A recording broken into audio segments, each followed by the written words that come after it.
Welcome to the Underground Nation podcast, the home of raw talent and untold stories. In this electrifying episode, we shine the spotlight on Zakk Riffle, an unstoppable independent artist blending hip-hop, soul, and grit from Colorado to Pennsylvania. From underground stages to streaming platforms, he's been putting in real work, building a movement one verse at a time. Get ready for an unfiltered conversation about music, hustle, life, and purpose. Turn it up. This is Zakk Riffle like you've never heard him before. What's good, family? Welcome back to the Underground Nation podcast, where we peel back the layers of the music and meet the soul behind the sound. I'm your host with the Ghost Bounce Ball Boogie, and today we're diving into a raw and real conversation with an artist who's made it his mission to turn pain into purpose, Zakk Riffle. Yes, sir. How you doing, man? Doing great, brother. How are you? Man, just working on some music earlier. Got some food before the interview. Just, ready to rock. There we go. Well, let's rock. From heartbreak to healing, from battles with addiction to powerful confessions in his lyrics, Zakk's music doesn't just hit, it heals. So let's welcome to the show the man himself, Zakk Riffle. Yeah, what's good, man? Just chilling. Working on some new music. Got a crazy show next week. We're actually opening up for Dave East. I think it's the 19th. Yeah, and so with it's actually a crazy story. So I did a song with this kid, Crimson Red. Okay. He's out here. I believe he's located in Reading. Right. But I think he's based like 610 area. Because I moved out of the Colorado area like a few years ago out into the Pennsylvania area. Okay. Just with some family stuff and just specifically, but with Crimson's music, he basically does this showcase every year. It's like at this convention center. They do like a whole little festival. It's like at the Lancaster. I forget the exact date, but you can definitely look it up. It's like the 19th in Lancaster, PA. It's like the Lancaster Ballroom, or it's like it's like the hotel there or something. They do like a whole showcase and they have a whole stage. But we're going on and around like 8:00. His name's Crimson Red. And, we go on around like 8, and then Dave East pops on around like 10. It's going to be crazy. Nice. Dope. So you and Crimson Red are performing together? Yeah, it's his show. And then, we're doing a new show that we have, or a new song rather, that we have out that we're going to be putting out, probably in like the next few months, called Heart's Cold. Nice. Heart's Cold. Yeah, pretty easy topic. I feel that. So Pennsylvania, is this your home state? Yeah, I was born in Bethlehem. Bethlehem. Yeah, Jesus. Hey, a prophet is here. Well, since we're going back, let's go back for a second. Zakk, when was the moment you realized music wasn't just a hobby, it was your lifeline? I would definitely say when I was when I started learning to play guitar, when I was like, when you go through those like angsty years, when you're like teenage years, hit like 12, you know what I'm saying? And you kind of need like that outlet. That's when I kind of picked up a guitar and found like, I was like into way like harder music. It's kind of like starting to show through like my newer catalog as well. Right. But like I started with like Avenged Sevenfold, 3 Days Grace and stuff like that. Like the old, like, I don't know how to describe it. Like the old, like the typical music, like a 12-year-old white kid would listen to, I guess. Well, I mean, you've dropped tracks like, the recent track Gray, which is taken off like crazy. I remember my favorite song, when I first got introduced to you, I think, was Demons in My Head. Okay. Too Late, I think, was another. But these songs go deep, bro. I mean, what's your process like when you sit down to write something that heavy? Yeah, it's kind of funny. Like, it's interesting. Like, I'm kind of the person that songs don't really just, like, I have like trouble sitting down and like setting out and just trying to like make a specific song. You know what I'm saying? It kind of just has to happen. Oh, okay. It's like a certain life event. The song comes to you. Yeah, like I hate to say that. I don't mean to say that in like a cheesy way, but it's just like it's like my writing process is kind of like a bunch of ideas thrown at a wall, and then essentially like sifting through those ideas and like really honing in on certain, because I try to mix and master everything that I do on my end. Even if I buy a beat, I'm usually making a whole beat around that, and then essentially writing like a whole lyric, stacking the vocal patterns, everything like that. Like, so it's like a really specific process. So it's like I try not to spend too much time on something that I'm not going to be putting out or something like, you know what I'm saying? I try to be picky anymore, but it's interesting. I probably got like thousands of songs on my laptop. You know what I'm saying? No way. So are you telling me you're recording yourself, mixing and mastering yourself also? Yeah, 100%. Wow, that is incredible. And also dubbing those beats with your guitar? Yeah. It's like, anymore I try to like take the beat making aspect, like try to like actually make beats. Yeah. And then even if it's anything from samples, like clear them all, like use like Splice, anything like that, like try to actually have like an actual, like cleared royalty samples or whatever that I use, if I do use any. And then just kind of go from there and like add the beats, and then essentially like use like a piano, use my voice. Cause anymore with how you can do processing, like you can use your voice to do harmonies and do certain guitar patterns. You can run them through an amp. Like you can do the possibilities are endless. You get what I'm saying? You'd be surprised a lot on that project. You were mentioning the Demons in My Head. I was running a lot of vocals through like guitar amps and through like weird stuff. You get what I'm saying? I don't know. Wow. You're getting really nerdy in the studio. Like, check this out. Yeah, it's too many YouTube videos. Yeah, that's honestly, if you're starting out, like for anyone out there that watches this, if you're starting out making music, like I would hone in and put in your 10,000 hours first, like on YouTube, like watch tutorials. Like I think you could like get the same knowledge that you could get from like a college degree, like that you would get like music wise, that you could essentially get if you like really dove in and like put in your time and just like followed the people that were really making the sounds that you want to make. Like, right. Like you don't have to mimic artists, but sometimes it's kind of beneficial to see how it's done. And then it's done on your laptop. You're like, oh, that's in front of me now. Like, you know what I'm saying? Like, I know how to actually. Power is in my hands. Yeah. Like at that point, the possibility is endless. You know what I'm saying?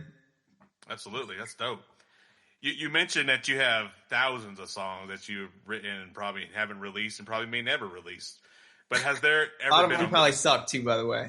Yeah, right. Sure. From your opinion as the artist and writer, but to someone like a fan like us, we're probably like, release it, please. No, I mean, I actually do understand that. Yeah, that's how I'm starting to go back through like specifically that Dark Side project that once again you were mentioning before, in my opinion, all of those tracks on that album were kind of never going to be put out. So like that was me going out on a limb and being like, bro, I need you out on that limb more often. Holy shit. Yeah, see, that's the interesting thing. But also it's not really like that. Maybe the writing was there, but maybe the mixes weren't there at first. You know what I'm saying? Right. Yeah, I got you. So when I went back in and started working on those projects, they didn't sound, we should play, I don't know. I wish I should have sent you those copies. You could just like play those. Just Send play it. like there's still time. Just like, but I guarantee someone would probably like it, but it's just from like an artist standpoint, if you want it out forever, right? Right. I kind of just want it to at least sound like sonically right. And then at that point, it's like, okay, this is the whole production's like put together. Absolutely. Is there ever a moment where you feel exposed after releasing a vulnerable track? Like, damn, I really just shared that with everyone? Yeah, I would definitely say there's like some kind of, I mean, I think that's for anybody. Like you could have like a lot of like singers in past, like you could take like Chester Bennington or some of those people that are like kind of like really, that are definitely like, they put a lot of soul into their like just art in general. So when they actually put something out, and I feel that like, I'm not saying like even at that level, his vocal is way better than mine, but I definitely feel like but the production, I feel like I find a lot of production value and stuff. And like, I really try to just make solid songs anymore. That's what my goal is. Just give something for the listener to enjoy. But, specifically with that, it's like, yeah, but Sorry, just kind of got cut off there a little bit. No, you're fine.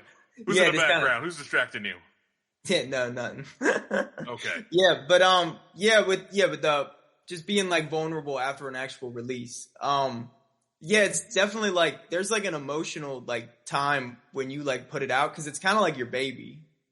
Yeah. I don't know. You know how you ever feel that way with songs? Like it's kind of like you're cradling it. Like you're just holding it. You're never putting it out. Never putting it out. Been holding on to it. I let the homies hear it, and they're like, "Dude, put this shit out." And I'm like, "No, I'm exposing a little bit of my sad side, maybe anger that I only want you to know. I don't want the world to know, but fuck it, I'll put it out." Yeah, no, 100%, bro. No, that's actually like that's definitely. I feel like that's part of it too. Like I don't want to be like vulnerable on a song like those topics unless like the production's there too, because it's like you don't want to have like put it out there and it like just sounds like kind of like muddy or anything like that. You want to have everything cleaned up so it's at least you have your best foot forward and like you can technically just I don't know. It just feels better, man. Yeah, absolutely. That's why I always commend artists that do their own mix and mastering because you're taking that extra step. Yeah. I always thought I was starting to get into my own mix and mastering for a minute, but then I kind of realized that I'd rather have a second ear do the final tune instead of just mine because I don't know if you're like me, but I'm like a perfectionist. I just keep changing stuff, and then all of a sudden I thought something sounded dope a second ago. Now I can't get back to it. Yeah, stuff like that. And that's like the main thing too. It's like sometimes taking a break on something. It's like taking a step away, like really trying to hone in on the mix, and then I don't know, maybe walk away from it for a few days. You don't got to do it because your ears. I don't know. Some people can get tired. Like your ears can get tired while you're mixing, man. It is a whole different game when you're mixing your music, but it's a lot cheaper too. It is a lot cheaper. Feels better too. I don't know when you have that whole thing at the end and you have it out. You're starting to make like promo videos for it. It feels pretty good. I don't know. Yeah, dope. You got some dope promo videos out right now. I just shared one on my IG. But no, I appreciate it, bro. Your music touches on suicide, addiction, isolation. I mean, real things people live through but don't always talk about. What keeps you going when it gets dark?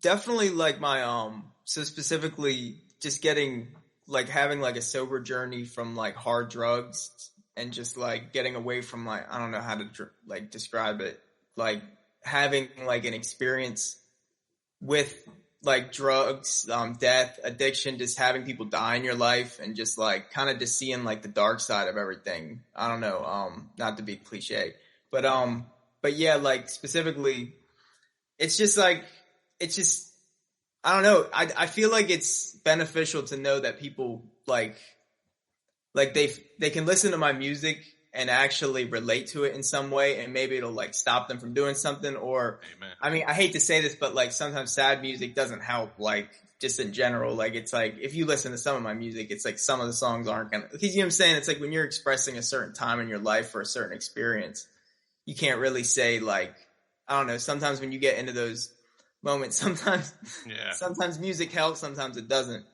But I don't know, like the fact that it can help people, because I've had people message me and be like, hey man, like this song has helped me like in that topic of suicide or helped me in this topic of depression or like a bunch of different things. You know what I'm saying? Absolutely. That's incredible. Do you ever worry people romanticize pain in this industry? Yeah,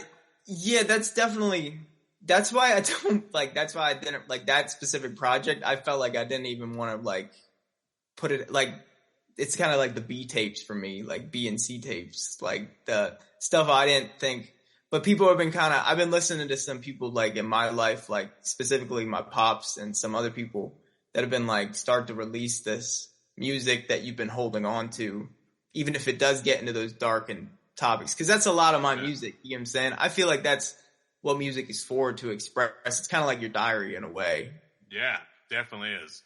Yeah, definitely is. And I say that from where I stand, because you said a little while ago, you know, in our industry, just growing up, you know, we see people come and go out of our lives, and we lose people that were close to us, or we've done shows with other musicians and we see them pass away due to nonsense, you know, especially in the hip hop industry. I mean, I've seen a lot of young artists lose their life because of gun violence and just stupid shit, in my opinion. And that's what led me to get involved with life insurance and stuff and trying to educate artists. I'm like, bro, you're going on the road. You're going to be away from your family. You need to be able to protect them, man. You know what I'm saying? No one's talking to them about that kind of stuff. Yeah, no, that's definitely true. Like, it's like you need to have at a certain point, like, some kind of message in your music. I think I have a song somewhere that just says "Kids don't do drugs." but it's interesting. Again, kids don't do drugs, please. Yeah, kids don't do drugs. But yeah, exactly. It's like just don't do it. No, exactly. But it's like, before we dive back into the conversation, let's take a moment to vibe with one of my personal favorites from Zakk Riffle. This one's called Grain. It's moody, it's honest, and it hits deep. A perfect blend of emotion and lyricism that shows why Zakk's not just making music, he's making statements. So sit back, zone in, and let the sound take over. This is Gray, available now on all streaming platforms. Yeah, I've seen so many tragedies in my life. Why do we bleed? Why our wounds won't heal at night? While you leaving, just remember all those reasons that you said you would never go out of spite. We're just heathens living, breathing, yes, we're missing all our feelings. I'm just asking why I'm dead inside.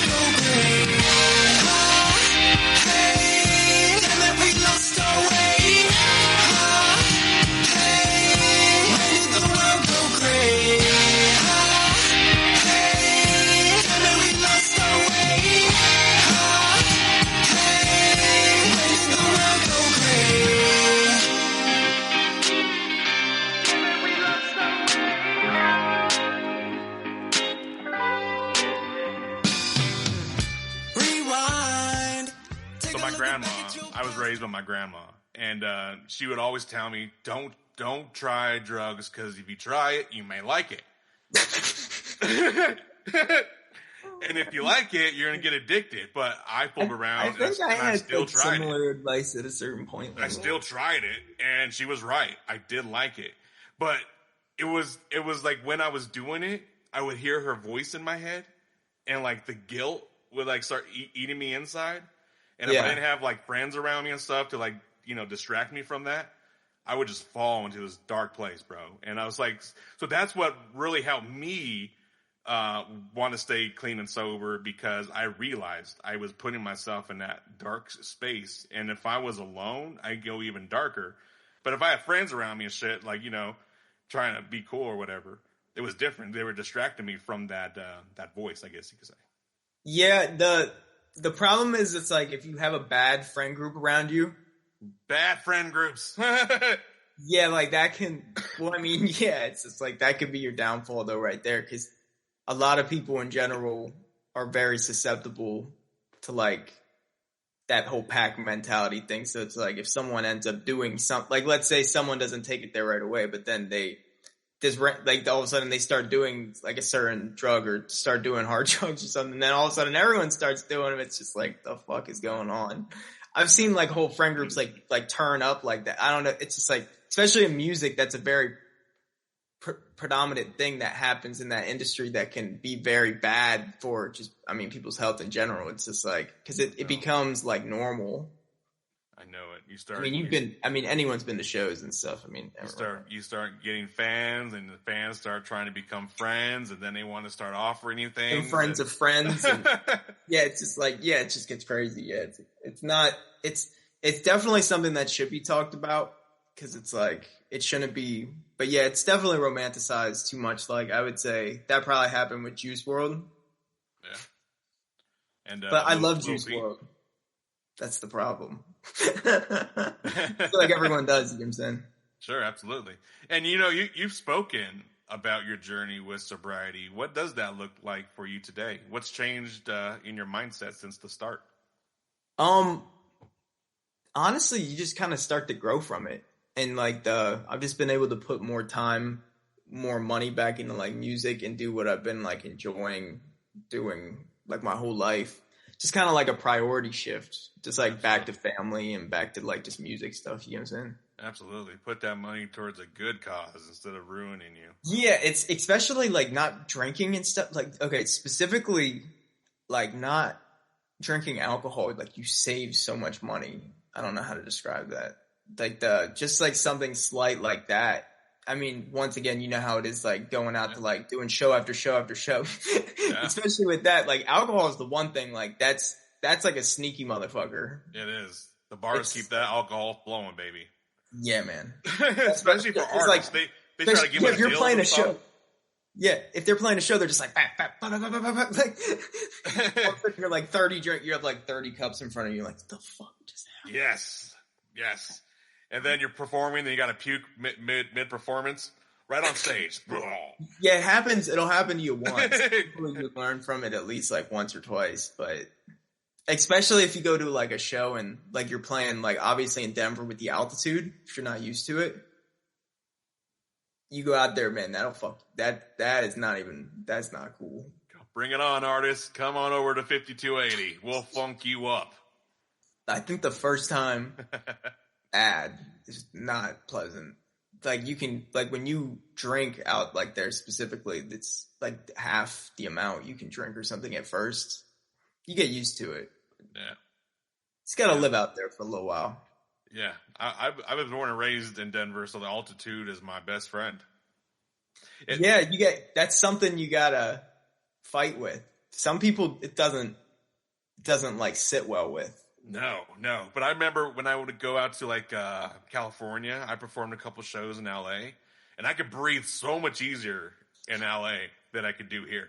I could literally feel like the weight. It's probably because you don't. It probably doesn't sit well. I mean, you're probably used to the altitude, but yeah, doesn't mean it's probably like the best for you.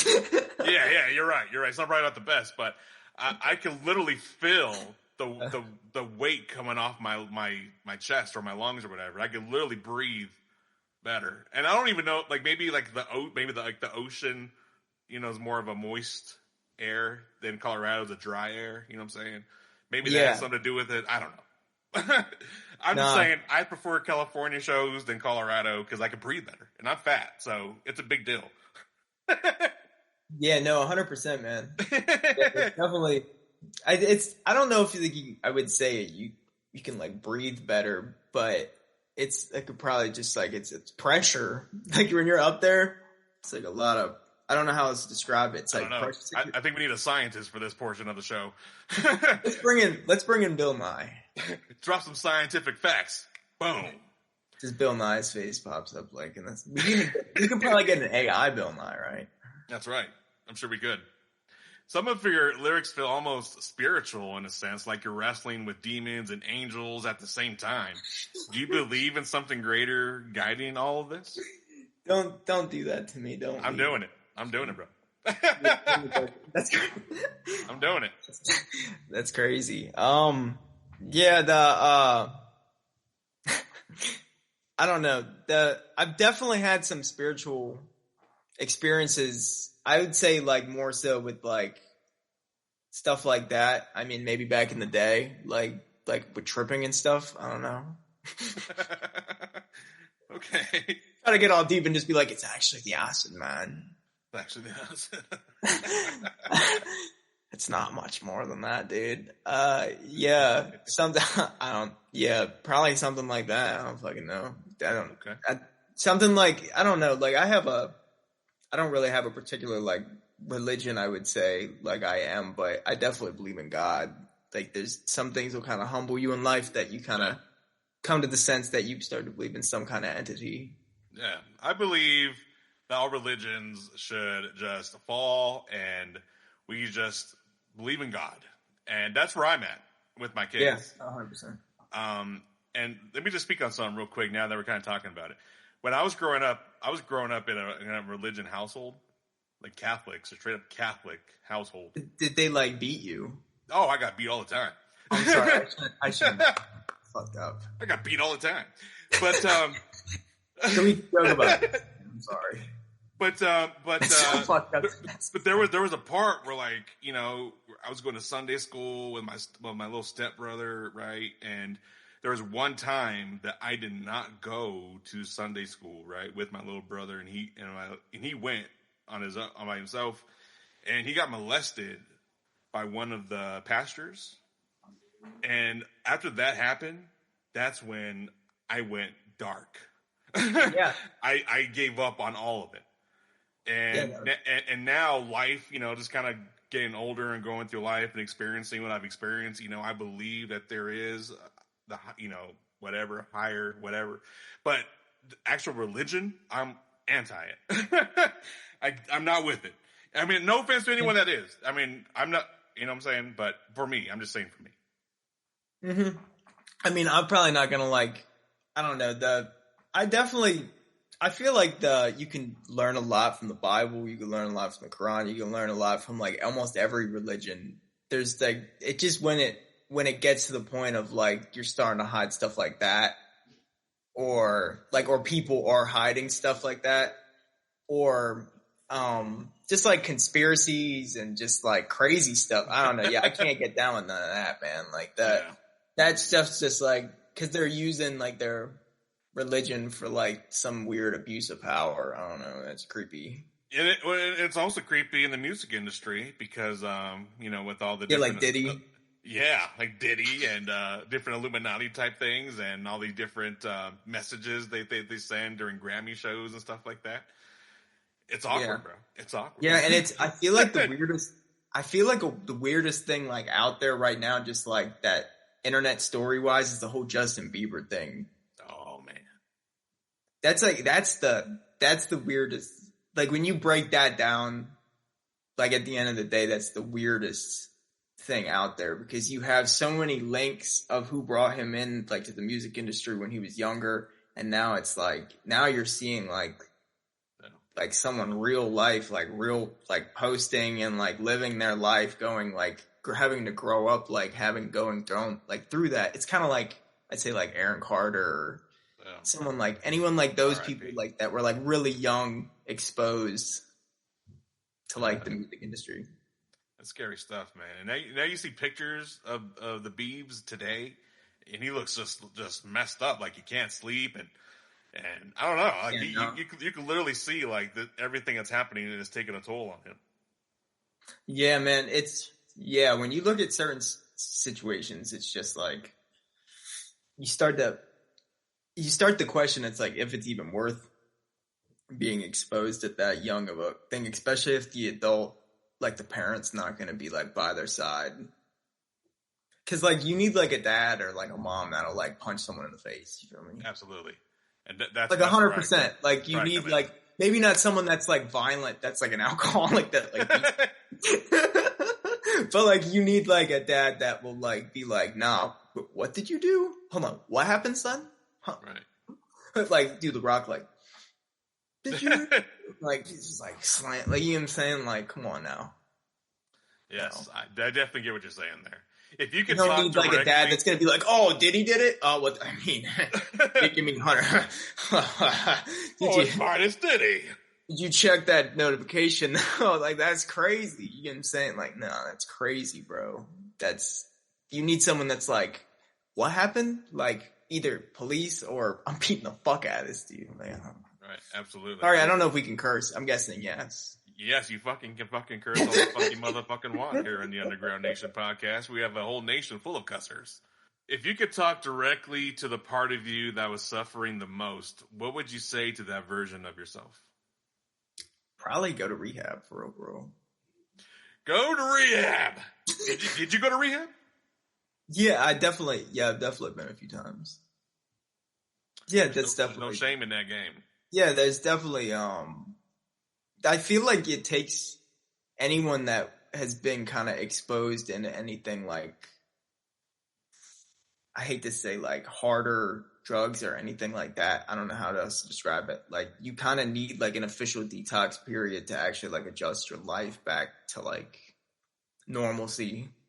Right. I would recommend like anyone, especially with like alcohol withdrawals or anything like that, like go 100% go to a detox, at least for like 5 days or something. You know what I'm saying? Yeah, absolutely.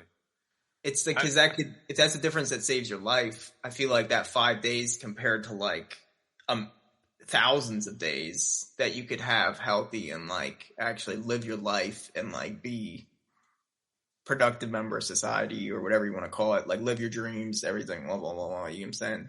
But you get your life straight. I don't know. If you're feeling the vibe, don't just stop here. Follow Zakk Riffle on your favorite streaming platforms right now. Spotify, Apple Music, YouTube, wherever you get your music. Zakk's there with heat you haven't even heard yet. Stay tapped in with raw lyrics, real emotion, and non-stop growth. Hit that follow button, add him to your playlist, and support independent music that actually means something. Zakk Riffle, remember the name, because he's just getting started.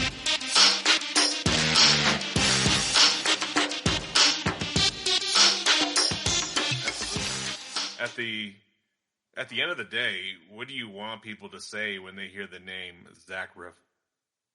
Honestly, to someone that puts their like pain and like experience in music, and someone that like honestly that you can like relate to the struggle with it too, because it's like honestly like, I'm just like anybody else. I've had my share of experiences. Not the problem, but the main thing is it's like even when your life gets better and you start to like get things, money, and like I don't know how to describe it. Like you start to like enjoy life more or whatever. Stuff will still happen. Like I broke my foot, I think back in like November, like last year, and it was just shit sucked, dude. It's still like like I had to think about it. It was just like I was just thinking about how long ago it was. That's only like 5-6 months ago. Yeah, I know. It's just like it's still like sucks because it's like you gotta like rehab it back. I get it. Even when your life gets better, like you still gotta go through personal struggles and I get it. Life struggles and just dumb shit. Like I think I was walking down the steps with a basket of laundry. That's when you broke it? You just trip or something? Yeah, just a bad step. Like, luckily, just like one step, like just kind of missed. Like the stairs old. You get what I'm saying? They're probably not even lined up right. You know what I'm saying? Yeah. So I sustained an injury back in high school playing football. Mm-hmm. So when we were playing football, we used to talk a lot of shit out in the field, like to the other team, right? Just trying to get in their heads or whatever. Anyway, I was having a heyday with this one kid, and it was my senior year, bro. And I don't know what the fuck I said to this guy, but I pissed him off. And so the referee blew the whistle, right? And he came charging at me while my back was turned, with his helmet down, and got me in the lower back.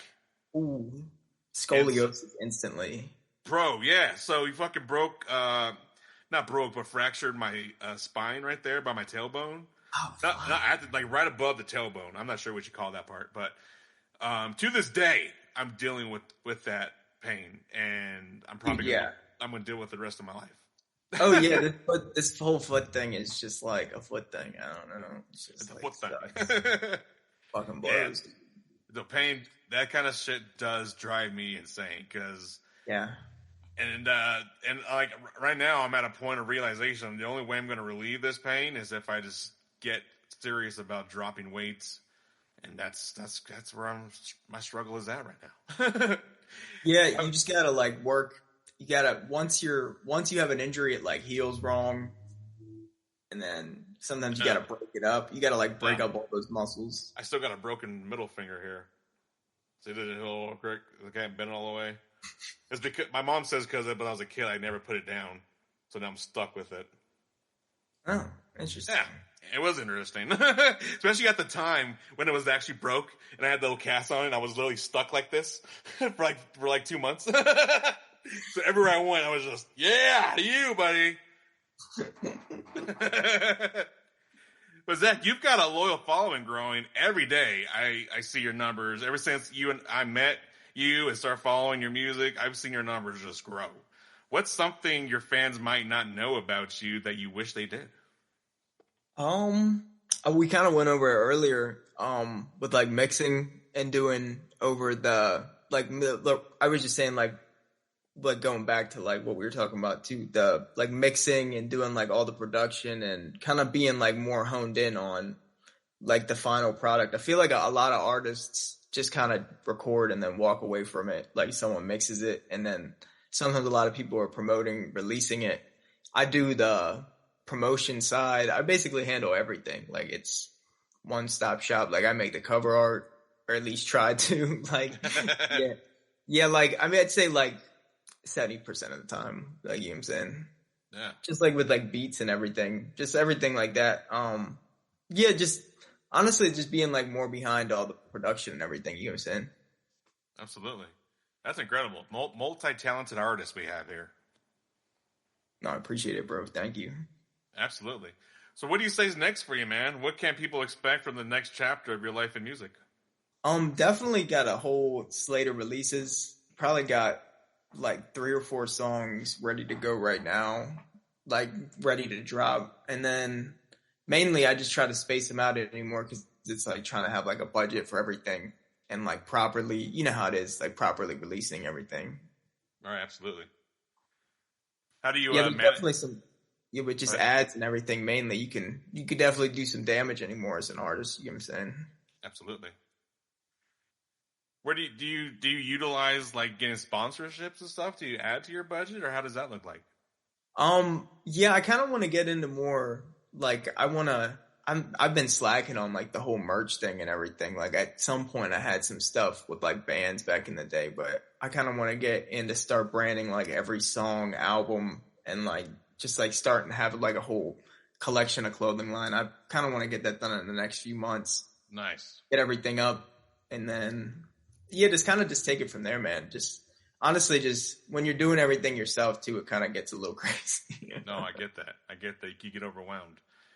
So does that mean that you would be in the possibility of creating a website and a web like a mailing list and stuff that we could possibly join to be exclusive to when the merch drops?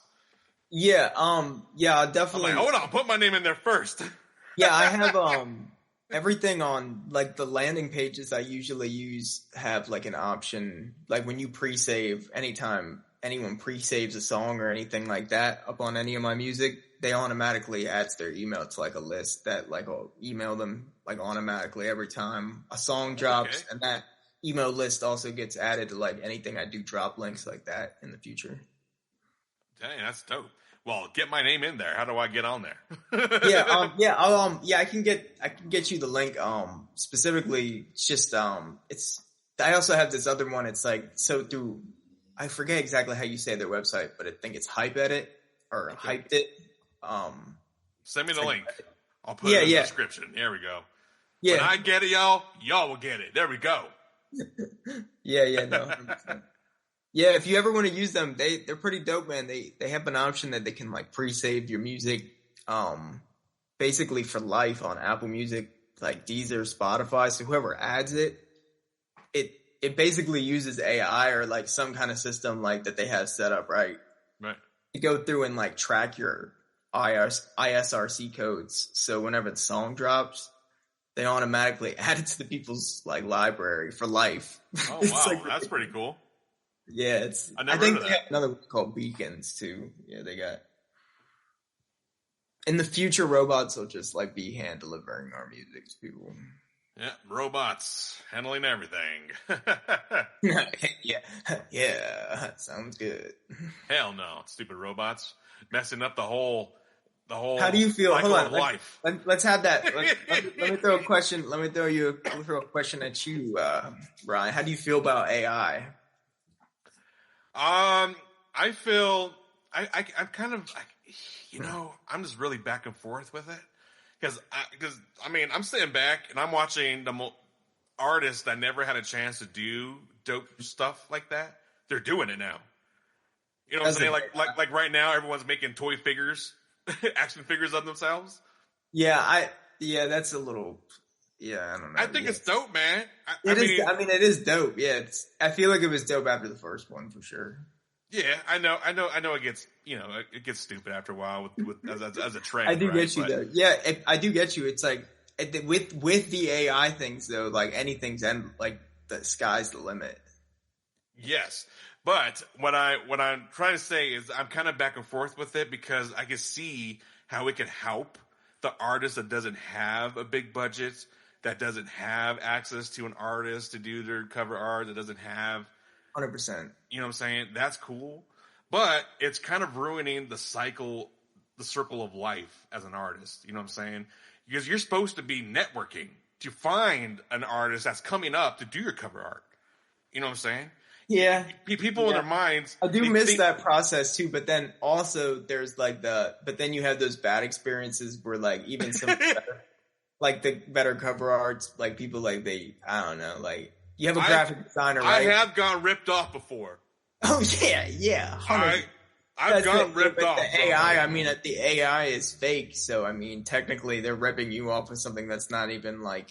It's just like it's basically generating it off of like a bunch of copy that it's finding off the internet, and it's like looking at it, and it's like, and it's like. I don't know. It's basically like think tanking like an idea. That's why you have to prompt it. The main thing with AI that people don't understand, it's like you don't use it like Google. You don't like go on there and be like the best bars in like Denver or something. You're like you like prompt it like color shades and stuff. Like you prompt it like a scenic like you prompt like a whole like scripts and like you'd be like do this. And then it's at that point, it's almost like a person. It's like a superhuman. Like imagine you had like a Terminator that wasn't bad. Right. That wasn't bad. But it could possibly turn on you in the future. I'm also not. No I'm guarantees. Also not saying that AI is good. By the way, I'm just saying that it's useful and there's nothing we can do until it's legalized. So there's really nothing that we could do. Artists can bitch about it all they want. I know a lot of cover artists are really mad about it, especially when it first came out, because they lost business. 100%. Dude, I wouldn't be surprised if you had no business. No, I'm being serious. I'm not joking. I'm not saying that to like make you laugh. Actually, it's like fucked up. That's not okay. I have to laugh because it's facts. It's happening. You know what I'm saying? I design cover art myself, and I've designed cover art for other artists. You know what I mean? Yeah, and man, I've seen my business go down. I only work with a handful of artists now. That's because we developed a relationship, right? And I know what I know their style. You know what I'm saying? That AI can't possibly create for them. You know? Yeah, no, that's 1,000,000%. Yeah, that it's not gonna, but at a certain point. Now let's switch gears and drift into the late night mindset with another heater from Zakk Riffle. This one's called 4 a.m. It's the kind of track that captures those restless hours when your thoughts are loud, your heart's racing, and sleep just won't come. Smooth, reflective, and raw 4 a.m. is Zakk at his most vulnerable and most real. Go ahead and press play on your soul. This one hits different. Here's 4 a.m. streaming everywhere now. 4 a.m. I'm sliding, I can't even fight it. I can find love in the worst of you, baby. How you feel about me? 4 a.m. I'm sliding, I can't even fight it. I can find love in the worst of you, baby. How you feel about me? Do you really love me or is this all fake? Yeah, feelings are facts and I know it's late. It seems like we just fuck, we don't really relate. Yeah, you're not the type of girl I take up on a date. I want to come to meet my moms, it would feel so wrong. We just rats in the cage and we just running along. It ain't no secret I was fooling around, fucking hoes in my town. Thought I could swim, but yeah, I always drown. I don't really know what you see in me. Always scared of love, just wanna be free. Yeah, I call your bluff when it's late we meet, but we fuck so rough and then it's gone when we leave. But I'm just looking for a deeper connection, one that's not just messing around when it's late and we texting. I'm confessing that we might need to stop and learn the lesson. Yeah, these questions are leading to depression. 4 a.m. I'm sliding, I can't even fight it. I can find love in the worst of you, baby. How you feel about me? 4 a.m. I'm sliding, I can't even fight it. I can find love in the worst of you, baby. How you feel about me? What freaked me out, right, was just imagine, like, you know how like all the people were doing like I don't want to be like say it wrong, but like it's like the anime like thing where it's like everyone was taking like pictures and like making it like the anime thing. Yeah, like that's trendy now also. Yeah, it's like called like a specific like text or something. I forget exactly what it is, but I don't know either. But basically, like, it's like, yeah, I don't want to say it wrong. Have like a bunch of people mad or something, but I know, but yeah, anime nerds. Yeah. But the craziest thing I saw was they made an entire like sequence, like it was something stupid with Trump or something, just ridiculous, but it was stupid. But they made like an entire animated like episode just with AI. And like they were like that creator, this would be rolling in his grave. I'm like, probably, because they had to draw, like they either had to draw or animate, however they did it nowadays. Probably not draw by hand, but however they did, maybe they did. But nowadays AI can just recreate that in like 20 minutes. Like put a prompt in, pay like a machine that's capable of doing it, like money, and prompt it right, and it'll do it. And then you have it. It's like insane. Like that could take 6 months to make. Right. And you know what's still good, was still the craziest part is that these artists, even though they have these tools available to them to kind of hyper speed things up for them, they're still gonna slack off. Oh, that's the whole point of it. That was the whole point of it. Is that I feel like someone said it specifically is that we're using how AI is used now is you can't change it right at the moment. You can stand for something, and if you're a bigger artist, like with a big platform, like millions of people, I would say probably be like anti-AI. So at least you give some work to some local people. Right, yeah. You know what I'm saying? But like me being anti-AI isn't going to be anything. Like I still maybe use it in 1 or 2 processes. Like, you know what I'm saying? Like, have you ever went on there and been like, you can literally like describe it like your life and be like, how can I do better? The robot will be like, fuck. You just suck. Yes, absolutely. So I mean, I've been using ChatGPT, like for work and stuff to help me better write my emails and stuff like that. And just like write it better. Yeah, it's like I write it and then I'll like go ahead and proofread and make it better. More engaging. It's gonna become like a Google, type Google, like a Google thing. Yeah, absolutely. Absolutely. And people have all these tools available to them. And I say it's best for artists that are on low budgets or trying to come up and are trying to put everything together. Because you could go to ChatGPT and you could be like, help me create a social media marketing calendar, right? For next month. I'm releasing a song. What should I do? And it'll tell you every single day what you should do. Mm-hmm. And I think that stuff, that is tight. Because back when I was coming up, I had to pay someone to help me when social media was first coming out to teach me how to make content and stuff like that. You know what I mean? Yeah. And now it's like you have a guide right there in your phone telling you step by step what to do. And it drives me nuts that there's still artists not doing nothing. Yeah, nah, dude, there's definitely no excuse. Like, you could be like, come up with a concept for a project, and you can even upload the audio now, like tidbits of the audio, and be like, analyze it, and be like, give me moods of this, and they'll give it to you. It's like literally. The only problem is when it takes over all our jobs. It took our jobs. Yeah.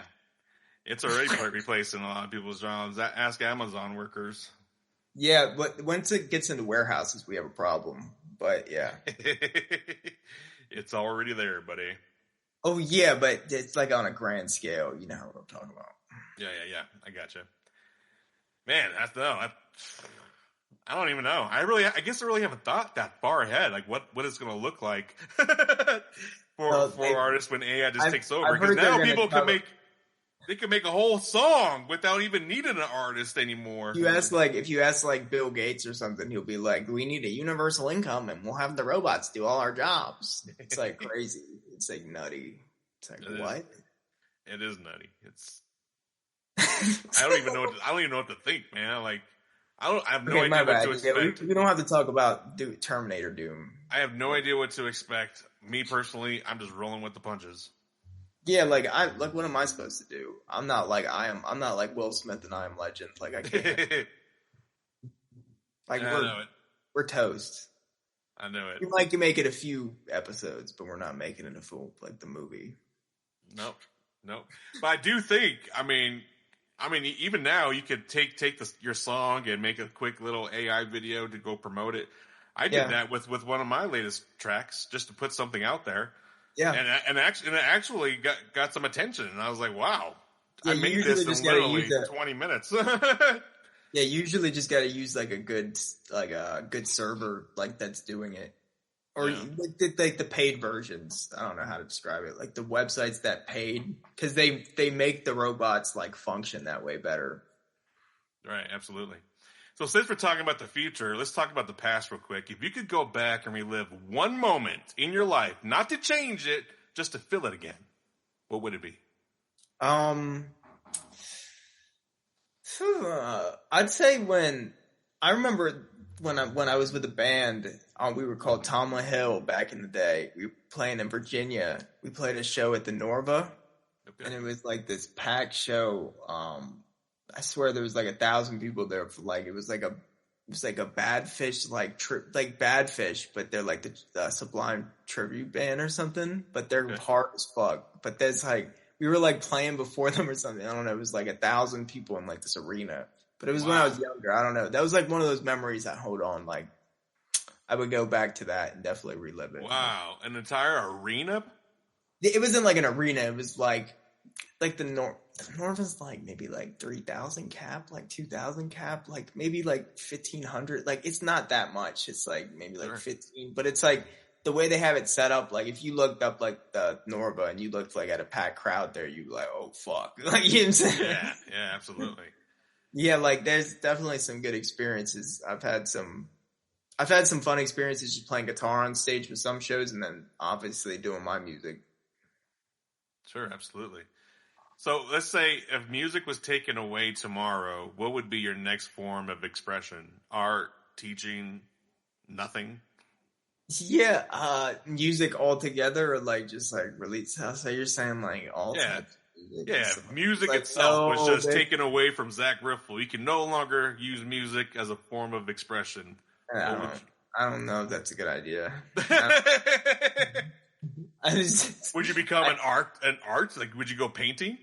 I would become like a hitman or something. Hey, that is an art form.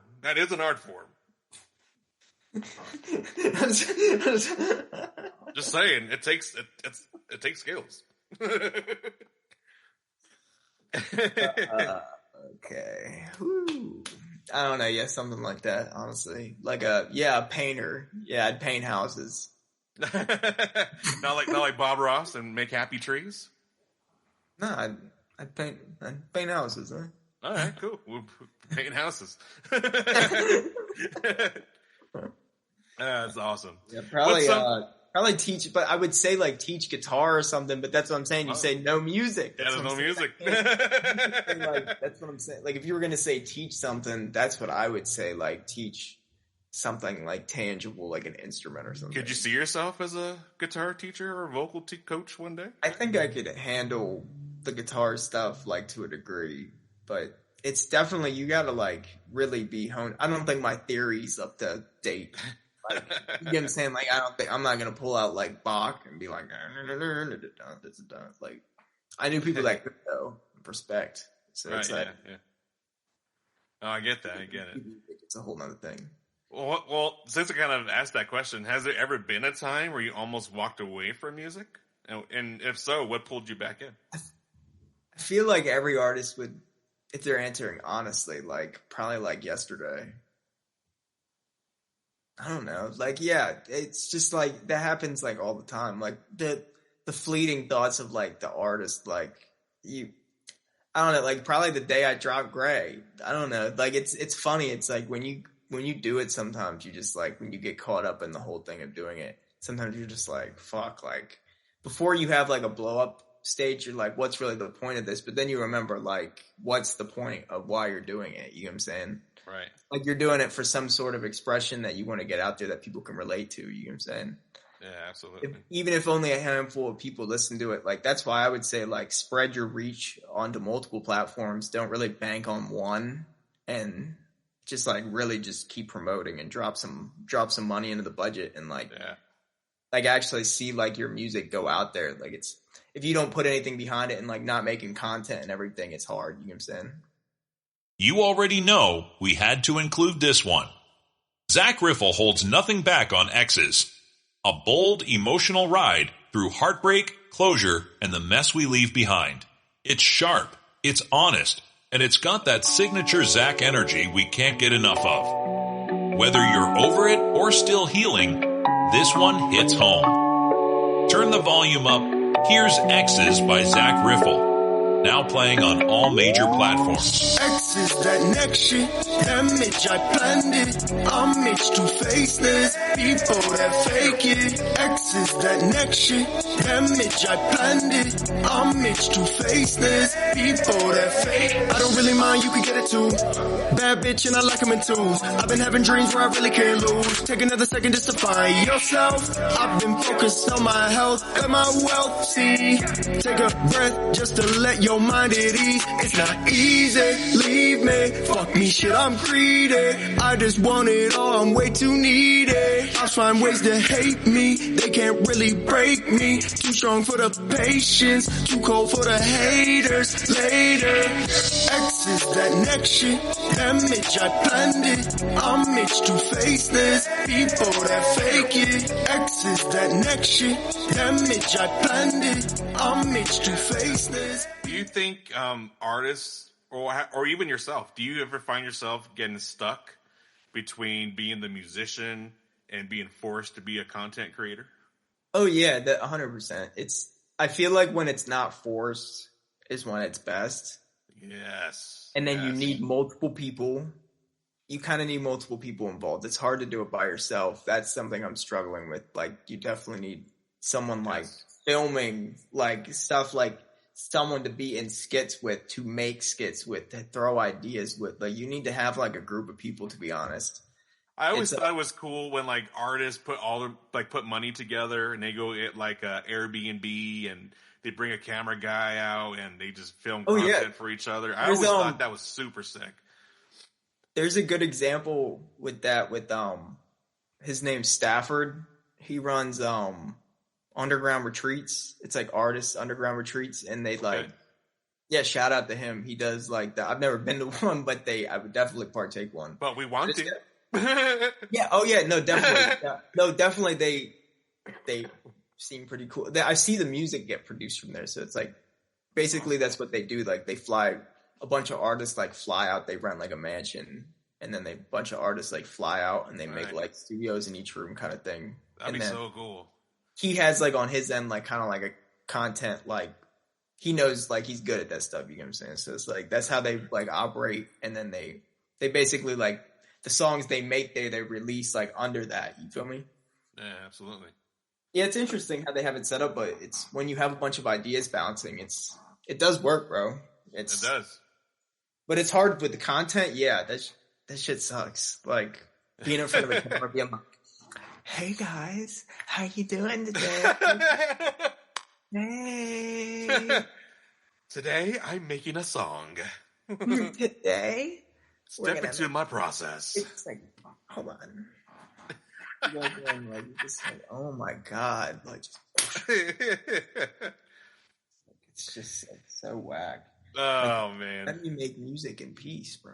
Like, I don't know. Back in the day, they would like, you had like artists would like spend like a while on an album, and then like get the album done and then like put it out, and then they would like, at that point, the only people making albums then were like actual artists because the money behind it. You get what I'm saying? Like if you were doing that locally, like it was kind of impossible. That's how the game was kind of rigged at a certain point. But now it's like anyone, you can make music like it's like right where I am right now. I could make like a hit song in that corner. You know what I'm saying? It's just like that's it. With that beautiful microphone behind you. Shout out Slate Digital. Yeah, they got good mics. I remember when this mic, you know what's crazy? I remember when that mic was $1,000, like in like 2017, and now it's like $300. Yeah. On sale though, I would go cop that. But that's Absolutely. crazy. Like, yeah, everything's digital now. Like specifically that mic like simulates like 10 different microphones. It's weird. That's awesome. Yeah, I've always been a freak for microphones. This microphone right here, this was I believe when it first came out, it was over $1,000, but I got it, and then it dropped to $750, and I was almost going to get it at that time, and then I waited like 6 more months, and it dropped down to $350, and that's when I got it. Yeah, but I was honestly going to record it in mine, but oh my bad, it cut out there. My bad, I didn't mean to. I'm just saying, the better your mic is, the better your sound is going to be, and the easier it is to mix and master. Yeah, that's the main thing is you can't like polish a turd. You get what I'm saying? Yes, I learned that the hard way. I'm sure every artist, every vocalist has of it at some point. Yeah, it was like my bad. I would have recorded in the mic for this, but it was like I feel like my laptop will be able to handle it. I don't know. Does the audio sound good on that end? Oh yeah, your audio sounds great, man. Sounds great. Yeah, I got like pillows stacked behind my computer, so like it kind of has at least a sound of like. Yeah, no, that was good thinking. So that was a good tip there for future interviewers. Oh yeah, like stuff like little stuff like that means because the sound traps. That's it. I also live in the city. I didn't want them when it's the summer. It just got warm, so or not the summer, spring obviously, but they act like it's summer. Like when it gets like spring, like they're out there with their like dirt bikes and shit. Like this shit's crazy out there, bro. I know it is. Zakk Riffle, here's my final question to you. If today was the last time you ever got to speak through one of those beautiful microphones and the world was listening, what would your final message be? Definitely just try to like be there for other people and just believe in other people's dreams because it's like it can help yours too. Like sometimes even if it's like not your time, like sometimes you just keep trying at it. I think you end up getting there and like actually doing what you want to do in life. I don't know. That's it.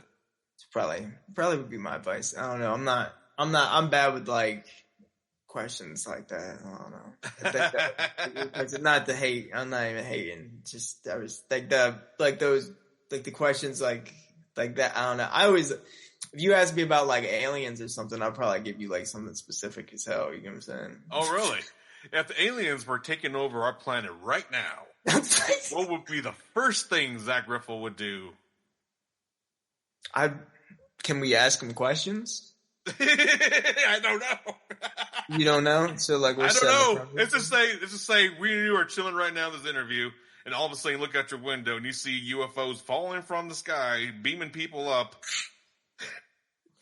What's Zakk Riffle's first choice of movement going to be? I don't know. I'd say you probably want to call your acid dealer. I'm just playing. I'm automatically relapse. No, I'm just playing. No, I don't. Yeah, I don't know. You would. You'd be seeing. I don't know. Probably ask him about like quantum physics or something. I don't know. I'm like a nerd, bro. You're like, wait, before you kill me, answer this question. Quantum physics. I don't think they'd come in. I don't think they'd personally come in like with harm intended. You know what I'm saying? You don't think so? They're already here. They already been here. Bro, come on now. You believe they're already here? No, I hear like Men in Black, like your fucking science teacher. Wait, like, are you an alien? Hold on here. Come on. Peel back. Are you about to hit me with the red beam after this interview? You're about to get swatted after this. No. Oh, shit. I'm about to get abducted. Damn it. Like, I thought fat kids were hard to kidnap. I'd much rather get abducted than swatted. I know.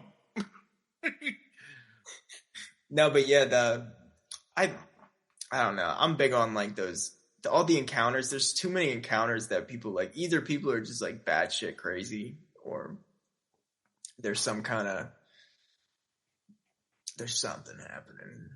I do believe that there's something happening. The universe is way too big for us to be the only living species, right? To be the only functioning planet in the whole entire galaxy. Yeah, and there's too many experiences. Like that's why I'm a big buff of like watching. Just like I could be on Netflix like the rest of my life just watching alien documentaries and like weird stories with like abduction stories. But it's always like some dude. I remember there's one that they have on there. It's like investigation something. I don't remember the exact name. Too many to count. But right. There's like some dude. He's like some regular dude. He's like 55 years old. He's like a farmer. There was like two of them, right? And there's like the most standard, typical American dudes that you look at, and they were like, "We got abducted." Like they have like no. If anything, they have everything to lose by saying that. Like they had nothing to gain. Like even when they were doing like they were like, well, they just did it for the money. They were like, what money? They're like, no one's paying us to talk. Like they just think we're crazy. Right. Yeah. Like we just want to say that this actually happened. It was like crazy. Like whenever you look at certain things like that, you're like, at a certain point, you look at their life too, and they're like, if anything, this ruined their life. Like, why would they even want to talk about it unless it really happened? I don't know. Why would they want to? There's too many too. There's like thousands of people that have literally thousands. You're right. There's thousands. And then the military leaked the footage of UFOs, like the Navy when they were out in the middle of the ocean. Yeah, weird shit. It's crazy, man. Yeah, we should do like a little alien project or something, man. Okay, you got it, Zach. You heard it here first. Zakk Riffle and Bounce Ball Boogie making an alien project. You know, I made a song with Jinzo. It's called Planet Murder, where basically we were coming to Earth to save Earth from all the evil governments destroying the planet for their, you know, everything happening in the world. With their Hunger Games ways. Exactly. So even though we were vicious aliens in this song, talking about how we're going to come murder the destructive people on planet Earth to save Earth, it was for a positive reason. Sounds like something Tenacious D would do. I actually just had to realize that you kind of just look like the one dude in Tenacious D a little bit. Oh, no. Yeah, Kyle Gass. Oh, wow. Well, I'll take that as a compliment. He's a very handsome fella. Nah, more like, I don't know. Nah, you lost me. Yeah, Well, Zach, this was powerful, man. I appreciate your honesty, your heart, and your music. You're not just making songs, you're giving people permission to feel, and that is commendable, bro. No, For everyone listening, don't forget to stream his latest track, Gray. About to hit 10,000 streams the first week. Is that what you said? Yeah, I was just kind of like doing some with like the ads running and where like the trajectory of it. Yeah, by the end of the week, it should definitely be I don't know. It could be more. It could be a little like, you know how it goes. I don't know. Either way, getting close to 10,000 streams in 1 week is incredible. It's a great song. Go check out Gray.